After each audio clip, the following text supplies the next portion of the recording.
Are you wanting to get started in YouTube or maybe a podcast? You're going to need a microphone. You're going to need a camera. They don't have to be fancy. If you want to start off an economic way, check this out. I think I have something that might work for you. This is a whole microphone kit. It's a boom arm and microphone and everything else. Model number on this TD310 Plus, made by Tonor. Show you what's in the box. The boom arm comes in its own little travel bag. Of course, it's got the instructions. Has a really nice table clamp for the boom arm. And then the microphone is a USB Dynamic microphone. I'm going to move to another location, set this up. I'll show you what it does. All right, here's what it looks like. Here's what it sounds like. For me, I think this is a good starting point for some people. I'm using an iPhone, and I'm using a camera adapter for the microphone to go into. It's a USB camera adapter, and it has a lightning port so you can keep the phone powered the whole time. This microphone did work without being powered, but if you power the microphone, then you don't have to worry about running your battery down during the middle of your recording or live stream, whichever one you're going to do. The mount on this is very sturdy, but keep in mind it is a spring arm, and spring arms are notoriously noisy. What I do is they include several of these little Velcro straps, and I put these around the springs, which minimizes the noise. It's still going to transmit noise if you tap on the boom, but it's not going to ring like it does if the springs are not captured. So this is a very simple solution. The microphone has a mute function. It's not click free, so the switches will make noise.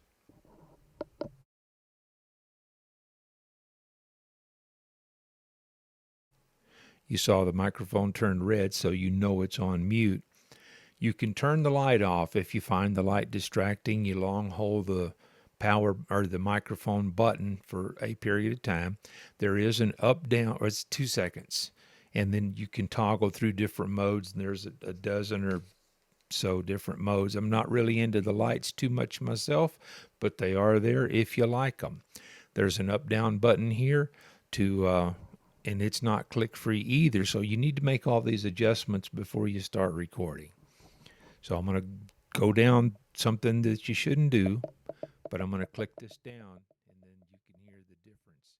Then I'm going to start going back up the other way, and it seems like that's the top of the volume right there. This does have a pop filter. The easiest way for me, if you point the microphone more toward the corner of your mouth and you talk this way, the breath that you expel doesn't hit the diaphragm on the microphone. All microphones pick that up.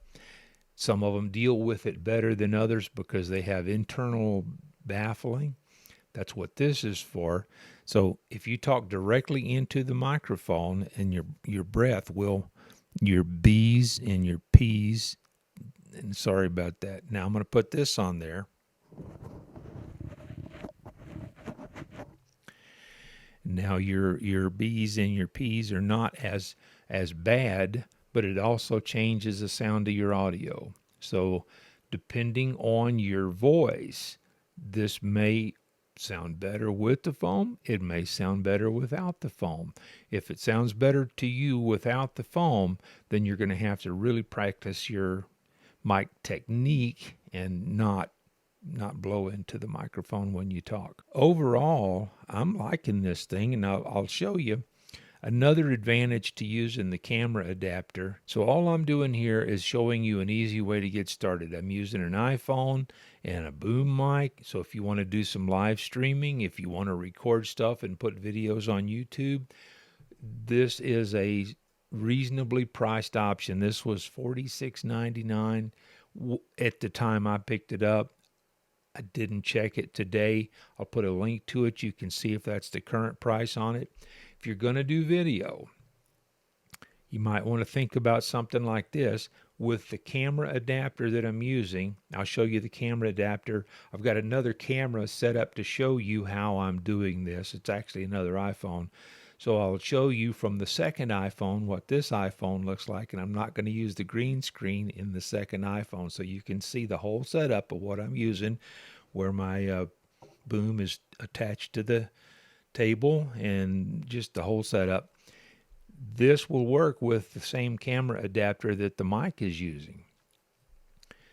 By the way, you don't have to wear the headphones. If you want to wear the headphones to get it set up and see what you sound like, and then unplug them. It is a 3.5mm jack, so you can unplug the headphones. If you start doing video, you're going to eat up a lot of storage in your phone if that's how you start.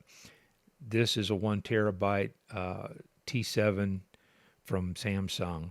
It's just USB. It's USB-C on this end and USB-A on this end. It plugs into the same camera adapter that this microphone is plugged into, so you can put all of your videos on here and not tie up your phone. Okay, I can't tell you what's going to work for you, but if you're just getting started, for less than $50, if you already have a phone, and I don't recall how much the adapter was, I've had that for a while, I'll throw a link to the adapter in the video description, and you can check that out too. But I'm thinking that the adapter was somewhere in the $20-ish range, I think. So if you're just getting started and you already have a phone, all you're going to need is some kind of a microphone, an adapter to get this into your, and if you have a Samsung or something like that, it's already USB-C.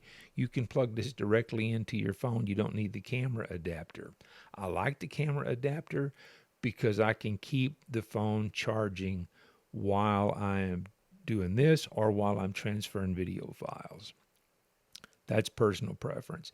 But for $75 for the microphone and the adapter, if you already have the phone, you don't even need a fancy tripod. You can prop it up on a couple of boxes and just get started. And that's all I'm trying to do. Give you an effective way, a cheap way, get you started. See if you even like doing videos. And I recommend you make a couple of videos, play them back for yourself, play them for a couple of friends. You need to edit some of this stuff. I use LumaFusion on an iPad. There are several free options for editing. iMovie comes in your phone for free. I know of several people that use iMovie. Personally, I haven't ever used it, so I can't testify to it. I really like LumaFusion. All of this being said, I think this is an economical way to get you started, but your opinion is the one that matters. If you want to see what the current prices are, they're in the description. If anybody made it to this point in the video, I appreciate it. I'm going to throw a video up over here that I think you might like, and YouTube's going to throw one down here that they think you might like. I'll catch you in one of those, or I'll catch you down the road.